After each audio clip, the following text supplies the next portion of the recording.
ሰላም ጤና ይስጥልና አድማጭ ተመልካቾቻችን ግንቦት 6 2017 ዓ.ም ዕለታዊ መረጃዎችና ዘገባዎችን ይዤ መጥቻለሁ። መረጃና ዘገባዎችን ወደ እናንተ እያደረስኩ አብሬያችሁን ቆየው በለጠ ካሳ ነኝ። በዚህ ሰዓት የተለያዩ መረጃዎችን ይዣለሁ። ወደ ግንባር መረጃው ስንሄድ በሸዋ በተለያዩ አካባቢዎች ከባድ ውጊያዎች የተደረጉ ነው የሚገኙት። ይህንን በተመለከተ ያለውን አሁን ሁኔታ በተመለከተ በዝርዝር የማደርሳችሁ ይሆናል። ከዛ ባሻገር እንደዚሁ በተለያዩ አካባቢዎች ያሉ የ24 ሰዓት የግንባር መረጃዎች እንደተለመደው ወደ እናንተ የሚደርሱ ይሆናል።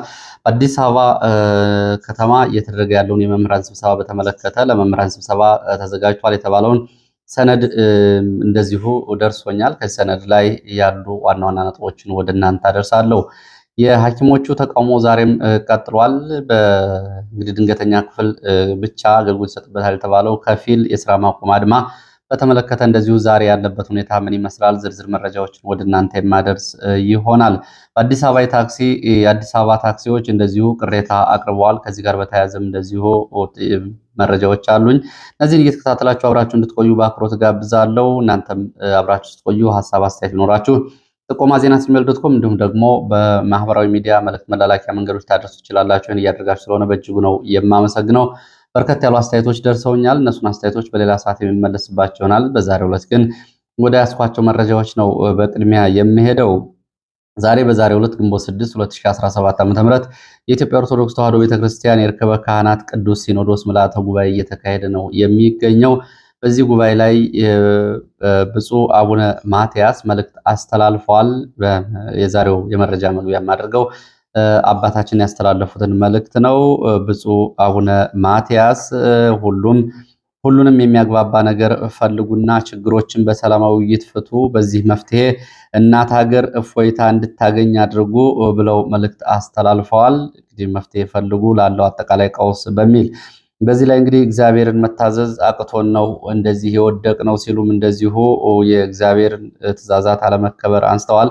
የመታዘዝ ጥሪ ከእግዚአብሔር እየተደረገ ነው፣ እኛ ለመታዘዝ መዘጋጀት አለብን ከሚለው መለኮታዊ መልእክቶቻቸው ባሻገር ወቅታዊ የአገሪቱን ሁኔታ በተመለከተ በተለይ በሰላም እጦት እየተነሳ በእጅጉ እየተጎዳ ያለውን ሕዝብ ሰላም፣ ፍትህ እንዲያገኝ መስራት ይገባል።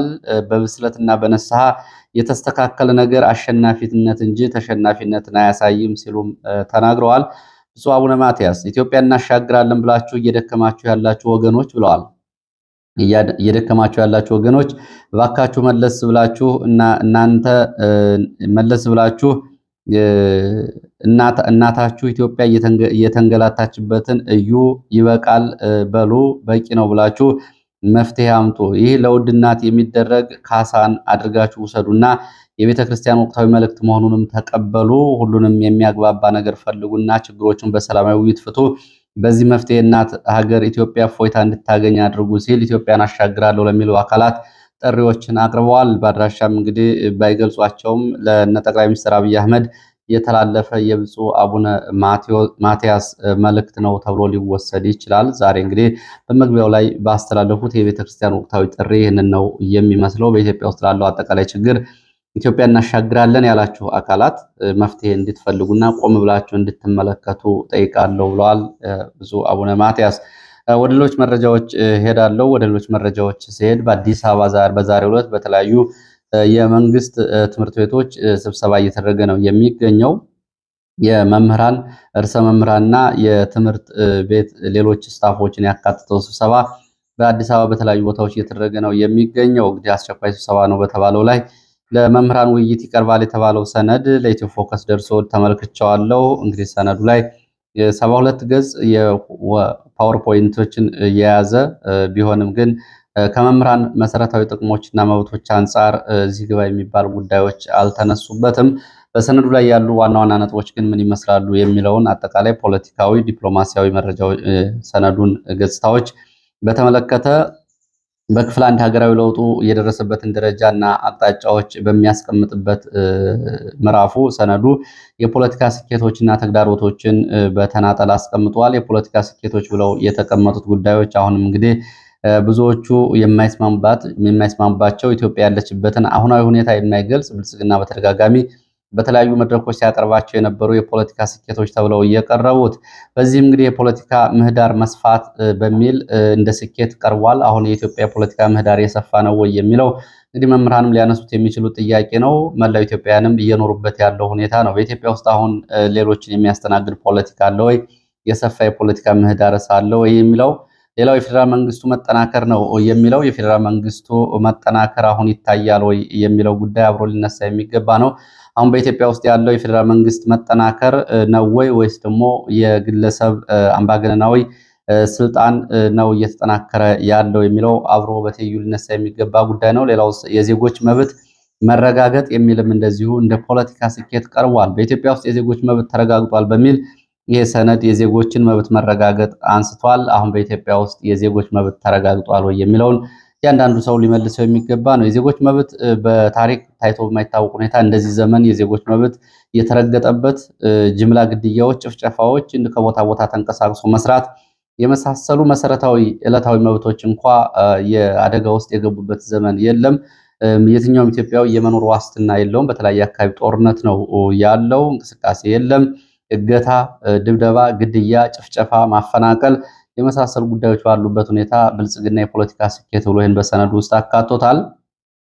ሌላው የኢትዮጵያ የህልውና ስጋቶች ተቀርፈዋል ብሎ እንደ ፖለቲካ ስኬት አቅርቦታል። እንግዲህ አሁን የኢትዮጵያ የፖለቲካ ስጋቶችስ ተቀርፈዋል ወይ የሚለው አሁን አገሪቱን አደጋ ላይ የጣሉ በተለያዩ አካባቢ እየተደረጉ ያሉ ጦርነቶችና የራሳቸውን እንደ ራስ ገዝ የሚያዩ በአገሪቱ ውስጥ የሚገኙ ክልሎች ባሉበት ሁኔታ የኢትዮጵያ ህልውና ስጋት ተቀርፏል ብሎ ነው ሰነድ ያቀረበው።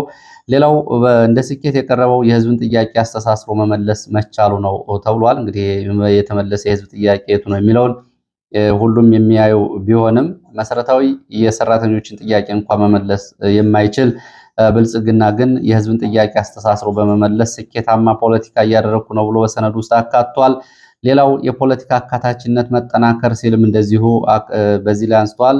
አካታች ፖለቲካ ነው ያለው ወይስ ደግሞ አሁን በኢትዮጵያ ውስጥ ያለው አጠቃላይ የፖለቲካ ቀውስ ወደ የት እየሄደ ነው የሚለውን በንጽር ልናየው የምንችለው ነው። እንግዲህ በኢትዮጵያ ውስጥ አካታች ፖለቲካ ማለት ነው አሁን ያለው ሁኔታ ይህን ይገልጻል ወይ? ብዙ ሰው ሊያነሳው የሚችል ጥያቄ ነው። ለማንኛውም እነዚህ የፖለቲካ ስኬቶች የነበሩ ብሎ ብልጽግና አንስቷል። እንደ ተግዳሮት ደግሞ ያነሳው በሚያሳዝን ሁኔታ እንግዲህ ነፃነት መብት አላግባብ መጠቀም ይላል።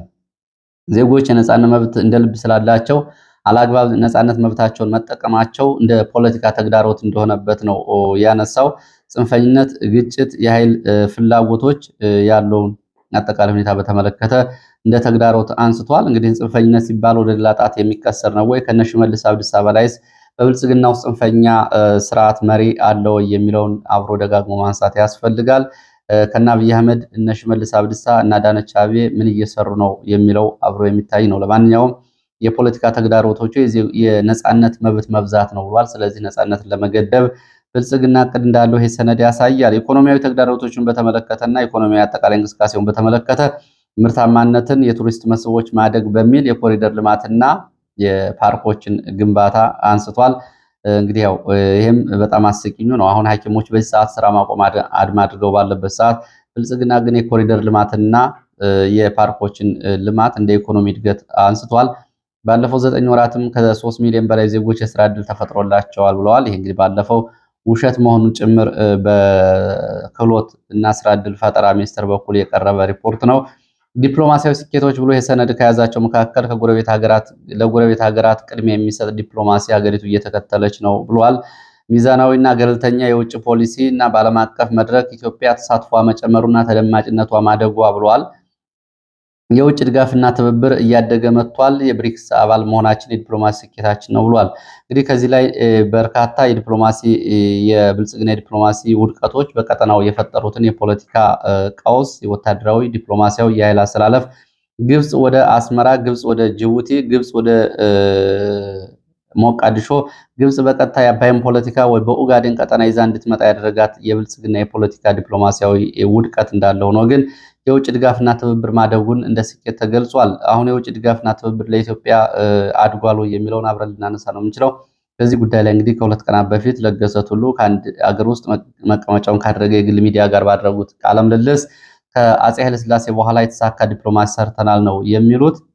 ኢትዮጵያ በአሜሪካ የተሰጠው ነፃ የእርሻ ምርቶችን ወይም ደግሞ የጨርቃጨርቅ ምርቶችን ወደ አሜሪካ ገበያ ማስገባት የአገዋ እድል እንኳ በአሜሪካ ተዘግቶባት ነው የሚገኘው። እንግዲህ እንዲህ አይነት ጉዳዮች ተዘግተው ፋብሪካዎች ተዘግተው ጨርቃጨርቅ ፋብሪካዎች ወደ አሜሪካ ገበያ ከቀረጥ ነፃ የሚልኳቸው ምርቶች ታግደው በርካታ ኢንዱስትሪዎች ተዘግተው ባለበት ሁኔታ ድጋፍ አግኝተናል ነው የሚለው። በአጠቃላይ እንግዲህ አዲሱ መንግስት ስልጣን ሳያጠናክር ሌሎች በኃይል ለመቆጣጠር የሚደረግ የተለመደ ሙከራ ነው በሚል ነው አሁን እየተደረጉ ያሉትን የመብት ጥያቄዎች አዲሱ መንግስት ስልጣኑን ሳያጠናክር ሌሎቹ ስልጣን ለመቆጣጠር ያደርጓቸው የተለመዱ ሙከራዎች ናቸው በሚል ጉዳዩን እንግዲህ ዝቅ አድርጎን የተመለከተው ሰነዱ መንግስት ኃይል ለማጠናከር ሲሞክር ሌሎች ኃይል ለመበተን ሞክረዋል፣ ይህንን ተሻግረነዋል ይላል። በትምህርት ዘርፉ ላይ በርካታ ጉዳዮችን አንስቷል። የመምህራን ጥያቄዎችን ለመመለስ ከፍተኛ ስራ ተሰርቷል በሚል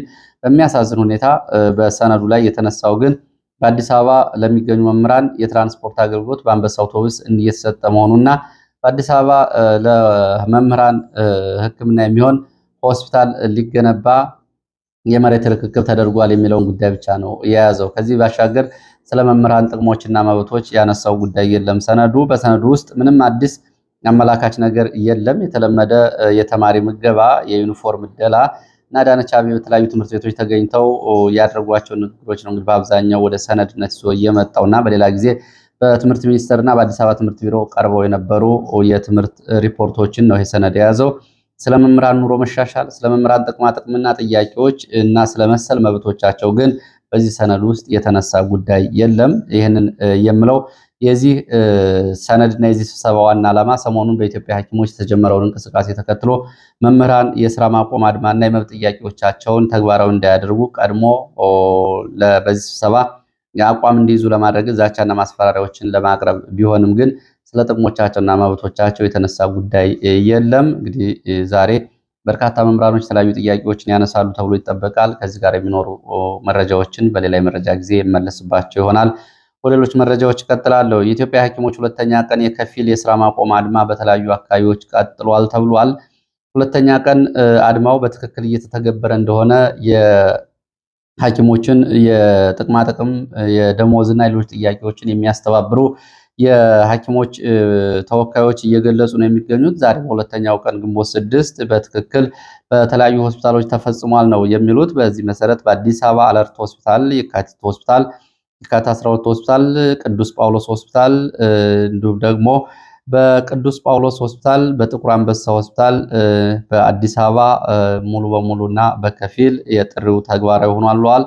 በማዕከላዊ ኢትዮጵያ ሆሳና ንግስት ኢሌኒ ሆስፒታል፣ በደቡብ ኢትዮጵያ ድላ ሆስፒታል፣ ባህር ዳር ጥበበ ግዮን ሆስፒታል እንዲሁም ደግሞ ወደ ባሌ ሜዳወላቡ ሆስፒታል፣ ማዕከላዊ ኢትዮጵያ ወልቂጤ ሆስፒታል፣ ደቡብ ምዕራብ ኢትዮጵያ ሚዛን ቴፒ ሆስፒታል፣ ጎንደር ስፔሻላይዝድ ሆስፒታል፣ ደብረ ብርሃን ሐኪም ግዛው ሆስፒታል፣ አሰላ ሆስፒታል፣ አዋሳ ሆስፒታል እንዲሁም ደግሞ ባህር ዳር ፈለገ ሕይወት ሆስፒታልን፣ ምዕራብ ወሎ አቀስታ ሆስፒታል፣ ጎንደር አዲስ ዘመን ሆስፒታል፣ ምዕራብ ሸዋ ጀልዱ ሆስፒታል፣ አዊ ዞን እንጅባራ ሆስፒታል፣ ጎንደር ደባርቅ ሆስፒታል እንዲሁም ደግሞ ጎንደር አዳርቃይ ሆስፒታልን ጨምሮ ደሴ ሆስፒታል፣ ምዕራብ ጎንደር መተማ ሆስፒታል ዛሬ የዚህ አድማ እያደረጉ መሆናቸውን ሐኪሞቹ ገልጸዋል። ከዚህ ጋር በተያያዘ ሐኪሞች መታሰራቸውን እንደዚሁ የሚወጡ መረጃዎች ያሳያሉ። ዛሬ ሐኪሞቹ 2 ሰዓት ወደ ስራ ገበታቸው የማይመለሱ ከሆነ የመጨረሻ ከስራ እንደሚሰናበቱ፣ ደሞዝ ጥቅማጥቅሞቻቸው እንደሚቋረጡና የስንብት ደብዳቤ እንደሚሰጣቸው በምትኩ ሌሎች አዲስ ስራ የሌላቸው ሐኪሞች ይቀጠራሉ የሚል የብልጽግና ማስፈራሪያ በተለያዩ የሆስፒታሎች የስራ ክፍል ኃላፊዎች በኩል ማስታወቂያዎችም የስልክ መልእክቶችም እየተደረጉ ነው የሚገኙት። ዛሬ ብዙ የሰው ኃይል አስተዳደር የሆስፒታሎቹ በር ላይ በመገኘት የስም መቆጣጠሪያ ይዘው ቆመዋል ነው የተባለው። ከዛ ባሻገርም በሐኪሞቹ ላይ እስር ተፈጽሟል።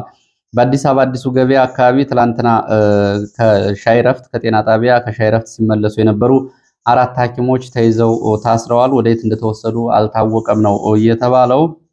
በአዲስ አበባ ቅዱስ ጳውሎስ ሆስፒታል ዶክተር ሳዶር በረከትና ዶክተር ኢፋ ዱኛ እንደዚሁ እነዚህ ኢንትሪም ሐኪሞች ናቸው ልምምድ ላይ ያሉ፣ እነዚህም ታስረዋል። እነዚህ ሐኪሞች በአስቸኳይ የማይለቀቁ ከሆነ በሙሉ እንግዲህ በቀዶ ሕክምና ክፍልና በድንገተኛ ክፍል ጭምር ያሉ አጠቃላይ ሐኪሞች ዛሬ በቅዱስ ጳውሎስ ሆስፒታል የማይለቀቁ ከሆነ የታሰሩት ሙሉ በሙሉ የስራ ማቆም አድማ እንደሚያደርጉ ነው ማስጠንቀቂያ እየሰጡ የሚገኙት። ወደ ሌሎች መረጃዎች ሲሄድ ወደ አዲስ አበባ አሁንም የሚወስደን መረጃ ነው የማስከትለው። በአዲስ አበባ የአዲስ አበባ ታርጋ ያላቸው ታክሲዎች ከፍተኛ በደል እየደረሰብን ነው ሲሉ ቅሬታ አቅርበዋል። የታክሲዎቹ በተለይ አዲስ አበባ የሚሉ ታክሲዎች በዚህ ታርጋ የሚንቀሳቀሱ ባጃጆች እና የከተማ ታክሲዎች 1500 ብር ተጠይቀናል በእያንዳንዱ ታክሲ። ይሄ ለግንባታ በሚል ነው ገንዘብ የጠየቁን። ገንዘቡ ግን ስንከፍል ደረሰኝ የለውም ብለዋል። ገንዘብ ያልከፈሉ አሽከርካሪዎችና ታክሲዎች በትራፊክ መስመር እንዲያስወጣቸው እየተደረገ ነው። ተወስደው የታሰሩም አሉ። ይህንን ክፍያ ያልያዙ እንዳይንቀሳቀሱ እየተደረገ ነው ብለዋል። እኛ የአዲስ አበባ የሚል ባጃጅና ታክሲዎች በባጃጅ 1000 ብር፣ በታክሲ 1500 ብር ለግንባታ እየተባለ ገንዘብ እየተጠየቅን ነው ብለዋል። በአንጻሩ በአዲስ አበባ ከተማ ውስጥ የሚገኙ ሌሎች ታክሲዎች ኦሮ ሚል ወይም ደግሞ ኦሮሞ ሚል ታርጋ ያዙ ታክሲዎች እና በሸገር ከተማ የሚንቀሳቀሱ ታክሲዎች ግን ይሄ ገንዘብ ክፍያ አልተጠየቀባቸውም ነው የተባለው።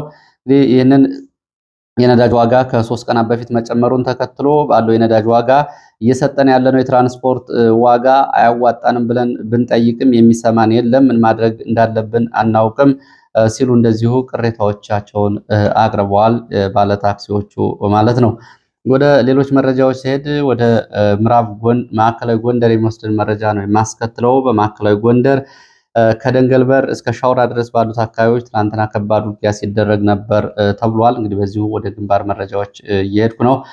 በዚህ ሰፊው ቦታ በሸፈነው ውጊያ በዲሽቃ ሞርተር እና ዙ 23ን ጨምሮ ሲተኮሱ ነበር። በፋኖ በኩልም በመንግስት ኃይሎች በኩልም እንዲሁም ደግሞ በአካባቢው ሰላማዊ ሰዎች ላይም በጦርነቱ የደረሰው ሰብአዊ፣ ቁሳዊና ወታደራዊ ጉዳት ለማረጋገጥ አልተቻለም ተብሏል። ወደ ሰሜን ወሎ አለማጣ ከተማ ስንሄድ አለማጣ የህወሓት ታጣቂዎች 3 የከተማ ወጣቶችን የአንድ ቤተሰብ አባላትን ትላንትና አፍነው ወስደዋል። ምድረገነት ተብሎ ወደሚጠራው ትምህርት ቤት ወታደራዊ ካምፕ ነው እነዚህን ይዘው የሄዱት ተብሏል። እነዚህ በህወሓት ታጣቂዎች የተወሰዱት ንጉስ ደርበው፣ እየታየ ደርበው፣ ዝናቡ ደርበው የተባሉ የአንድ ቤተሰብ አባላት እንደሆኑና ከፍተኛ ድብደባ በህወሓት ታጣቂዎች እንደተፈጸመባቸውም ለማረጋገጥ ተችሏል። ባለፈው ሰኞ ታሽገው የነበሩ የህወሓት ቢሮዎች ህወሓት እንግዲህ የፕሪቶሪያውን የሰላም ስምምነት ጥሶ ከፍቷቸዋል ተብለው የነበሩ ቢሮዎች ታሽገው ነበር በኮማንድ ፖስቱ። ዛሬ ግን ቢሮዎቹ መከፈታቸውን ነው የመረጃ ምንጮቹ እየገለጹት። ወደ ግንባር መረጃዎች ይቀጥላለሁ። በመሃል ጌታቸው ረዳ በሁለት ክፍል ያደረገውን ቃለ ምልልስ በተመለከተ አጠቃላይ እንግዲህ ምናልባት ብዙዎቻችሁ ተመልክታችሁት ሊሆን ይችላል። በፋና ቴሌቪዥን ጌታቸው ረዳ በሁለት ክፍል ቃለ መጠይቅ አድርጓል። በዚህ በሰጠው ቃለ ምልልስ ምን አይነት ጉዳዮችና ምን አይነት ነጥቦችን አንስቷል ከሚለው ባሻገር የዚህ ቃለ ምልልስ ዋና ዓላማ ግን ምንድነው የሚለውንም ጠቅለል ያለ ሐሳብ ለመስጠት እነዚህ ነጥቦች ይዣለሁ። ጌታቸው ረዳ በክፍል 1 እና በክፍል 2 በነበሩት አጠቃላይ ቃለ ምልልሶች ህወሓትን ከውጭ ሆኖ ወደ ውስጥ ከውስጥ ሆኖ ደግሞ ወደ ውጭ ለመመልከት ያገኘውን እድልና አጋጣሚ በቃለ ምልልሱ ማሳየት ችሏል። በዚህም የፖለቲካ ልምዱና ተሞክሮ የህወሓት አመራሮችን አጠቃላይ አቅም ለማወቅ የቁሞ ቀርነትና ኋላ ቀርነት፣ ስግብግብነትና ዝርፊያ፣ ቡድናዊና ግለሰባዊ ጥቅምና ትስስርን ለመረዳት ስለመቻሉ የትግራይ ህዝብ አንድነት ለህወሓት ባልተገባ መንገድ ሆስቴ ተደርጎ ለህወሓት የግለሰባዊና ቡድናዊ ጥቅም እየዋለ እንደሆነ እና ይህንን ህወሓት እየተጠቀመበት እንደሆነና የትግራይ ህዝብ የፖለቲካ እገታና በደል እየተፈጸመበት እንደሆነ በሁለቱም ክፍል በተደረጉ ቃለ ምልልሶቹ ለመግለጽ ሞክሯል። በአሮጌው የህወሓት ኃይል እየተመራ በርካታ ስህተቶችን መስራቱንም እንደዚሁ ጌታቸው ገልጿል። በተደጋጋሚ እያነሳውም እንደዚሁ የወርቅ ዝርፊያና ህገወጥ የማዕድን ዝርፊያን በተመለከተ የህወሓት ታጣቂ ቡድን ይህንንም በተመለከተ በተደጋጋሚ አንስቷል። የህወሓት ታጣቂ ቡድንም እንደሚባለው አለመሆኑም በትላንትናው ወይ ደግሞ ቁጥራዊ ሀዛዊ መረጃዎችን ባወጣበት ቃለ ምልልሱ ላይ የህወሓት ታጣቂዎች እንደሚባለው 270 ሺህ አይደለም 60 ሺህ የሚሆኑትን በመጀመሪያ ዙርኛ ያሰናብተናል። ከዛ በኋላም በተለያየ መንገድ የጠፋ የተበተነ አለ። ቁጥሩ እንደሚባለው አይደለም። በዚህ ውስጥ እንግዲህ የሚተላለፍ ገንዘብ እንደዚሁ እንደተለመደው የህወሓት ሰዎች ገንዘብ እያባከኑበት ነው የሚል ጉዳይም አጋልጧል። በሁለት ክፍል ቃለመጠይቆች እንግዲህ መተላለፍ የፈለገው እና ሊያስተላልፉ የፈለጉት ጉዳይ ምንድን ነው የሚለውን በተመለከተ ግን አንደኛ የህወሓት ቡድን ከኤርትራ ጋር ጀምሮታል የተባለውን ግንኙነት ማጋለጥ የተሳሳተ ስሌት እንደሆነና በዚህ መንገድ ሂዶ በትግራይ ውስጥ አዲስ የፖለቲካ ስኬት ማግኘት እንደማይቻል ጌታቸው ደጋግሞ ገልጿል። ይህንን በዋናነት ማጋለጥ የፈለጉት አንድ ጉዳይ ነው። የቃለ ምልልሱ እንግዲህ በትግራይ ኪሳራ የሻዕቢያ ፖለቲካ ሊያተርፍ እንቅስቃሴ ውስጥ መሆኑን በቃለ ምልልሱ ጌታቸው በተደጋጋሚ ለማሳየት ሞክሯል። ሁለተኛው በዚህ ቃለ ምልልስ በሁለቱ ክፍል ቃለ ምልልሶች ለማሳየት የሞከረው ጌታቸው የህወሓት መሪዎች ካፍንጫቸው ርቀው የማያስቡ ኋላ ቀር የትግራይን ህዝብ በትግራይ ህዝብ የሚነግዱ አዲስ ሀሳብ ለማየት አቅሞ የሌላቸው አዲስና ተራማጅ የትግራይ ፖለቲካ እንደሚያስፈልግና ይህን አዲስና ተራማጅ የትግራይ ፖለቲካ ለመምራት እነጌታቸው ቁርጠኛ ሆነው መምጣታቸውና ለዚህም መንገድ ጠረጋ የሚመስል ቃለ ምልልስ ነው የሰጠው።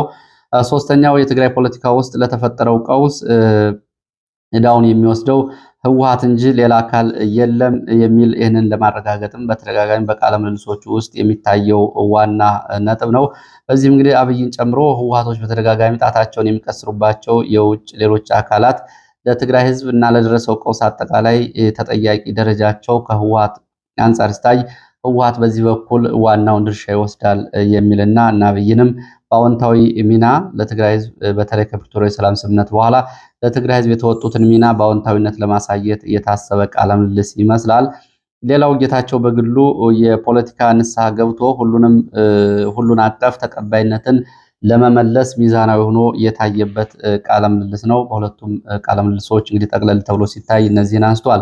በአጠቃላይ አሃዛዊ መረጃዎችን በተመለከተ ግንኙነቶችን በተመለከተ ለምሳሌ ጌታቸው በትላንትናው ቃለ ምልልሱ ላይ የኤርትራ ህዝብ ቁጥርን እንደሚባለው አለመሆኑን ገልጾ ቁጥሩ ከ2 ሚሊዮን አይበልጥም የሚል ገለጻ ገልጿል። ይህ በተደጋጋሚ ትግራይ አካባቢም የሚመጣ ስታቲስቲክስ ነው። የትግራይ ህዝብም እነ ጌታቸው እንደሚሉት ነው ወይ የሚለው ጉዳይ ከአሁን በፊት በተደጋጋሚ የቀረበ ጉዳይ ነው።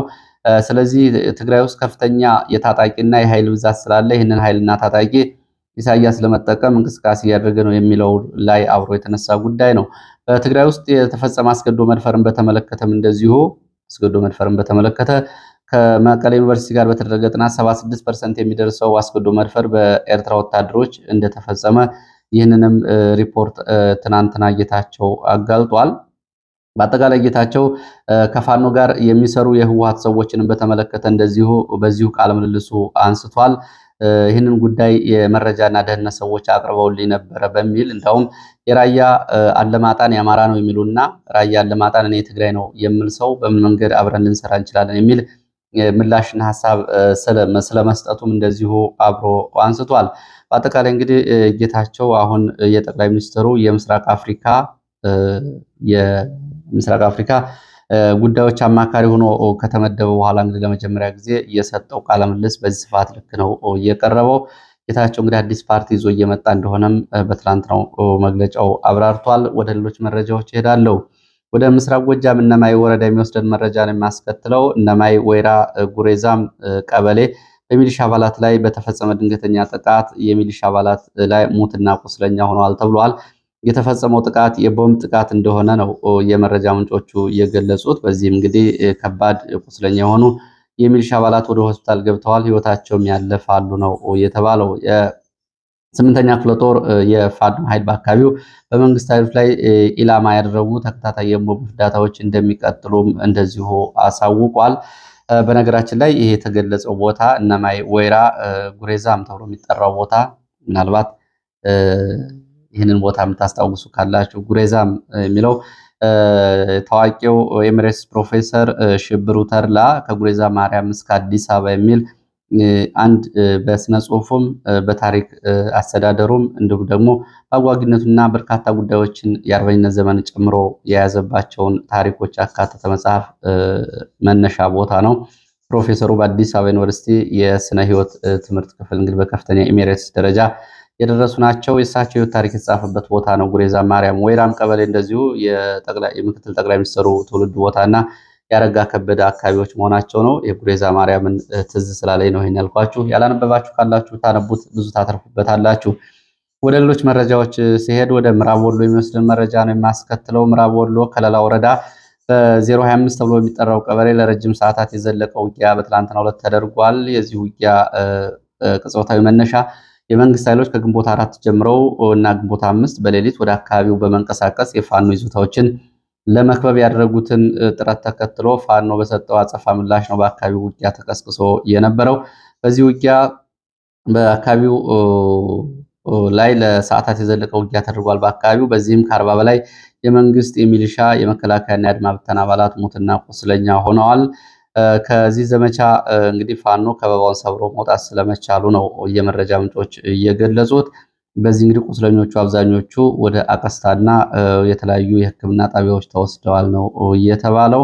እንግዲህ በሌሊት የሚደረጉ ዘመቻዎች ማሳያዎች ናቸው። ብዙዎቹ ዘመቻዎች አሁን በአሳሳ ቅኝት በሚል ሚሊሻ፣ መከላከያና አድማ ብተና በሌሊት የሚያደርጓቸው ዘመቻዎች ናቸው። የሌሊት ዘመቻ ለማድረግ የሌሊት እንቅስቃሴ ለማድረግ ከዋና ከተሞች ወጥቶ እዛ ድረስ ወደ ፋኖ ይዞታዎች ድረስ የሚደረግ እንቅስቃሴ እንዴት ነፃ ሆነ የሚለው ጉዳይ አብሮ ሊነሳና ሊገመገም የሚገባው ጉዳይ ነው። ወደ ሌሎች መረጃዎች እቀጥላለሁ።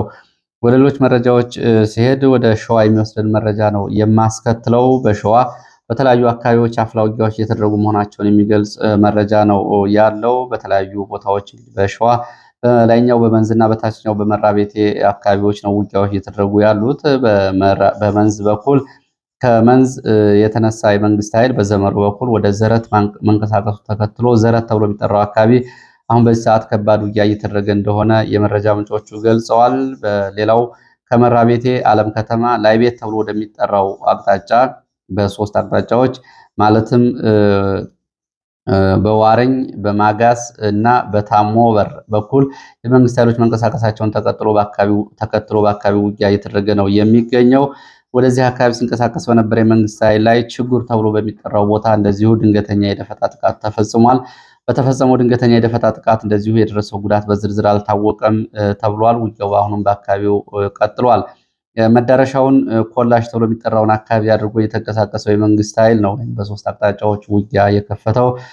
የአማራ ፋኖ በሸዋ ጠቅላይ ግዛት እዝ የተለያዩ የክፍለ ጦሮች ኮር እና ብርጌዶች ለዚህ አጸፋ ምላሽ እየሰጡ መሆናቸው ነው የተገለጸው። የአማራ ፋኖ ሸዋ ጠቅላይ ግዛት እዝ አንድ ከፍተኛ የፋኖ መሪ እንደገለጸው ባለፉት 3 ሳምንታት የመንግስት ኃይል በሶስት አቅጣጫዎች ግዙፍ ዘመቻዎችን አድርጓል። ዘመቻዎቹን ግን ሙሉ በሙሉ አክሽፈናል። በዚህም በግሸራቤል፣ በይፋት፣ በአንጾኪያና በተለያዩ አካባቢዎች ያደረጋቸውን ዘመቻዎች ሙሉ በሙሉ አክሽፈናል። ይህንን ያደረግነው ተገቢ በሆነ ዝግጅትና ምላሽ እንዲሁም ደግሞ ቀድሞ በደረሰን አጠቃላይ ወታደራዊ ኦሪንቴሽንና ዘመቻ በመነሳት ነው። ስለዚህ ዛሬም እየተደረገ ያለውን የተሟላ ዘመቻ የተባለውን የመንግስት ኃይል እንቅስቃሴና የውጊያ ዘመቻ እቅዶች ለእኛ ግልጽ ናቸው። የመንግስት ኃይል እንዳመጣጡ እንበትነዋለን ሲሉ ነው እየገለጹት። እንግዲህ ዝርዝር መረጃዎችን እየተከታተልኩኝ ወደ እናንተ የማደርስ ይሆናል። ለዚህ ሰዓት ያስኳቸው የሀገር ውስጥ መረጃዎች እነዚህን ነው የሚመስሉት። በሌላ የመረጃ ሰዓት የምስራቅ አፍሪካ መረጃዎችን ማካተት እመለሳለሁ። ስለተከታተላችሁ በእጅጉ አመሰግናለሁ። ሀሳብ አስተያየት ይኖራችሁ ጥቆማ ዜና@gmail.com እንዲሁም በሜሴንጀር በዋትስአፕ በቴሌግራም ታደርሱ ትችላላችሁ። እያደረሳችሁ ስለሆነ በእጅጉ ነው የማመሰግነው። መልካም ጊዜ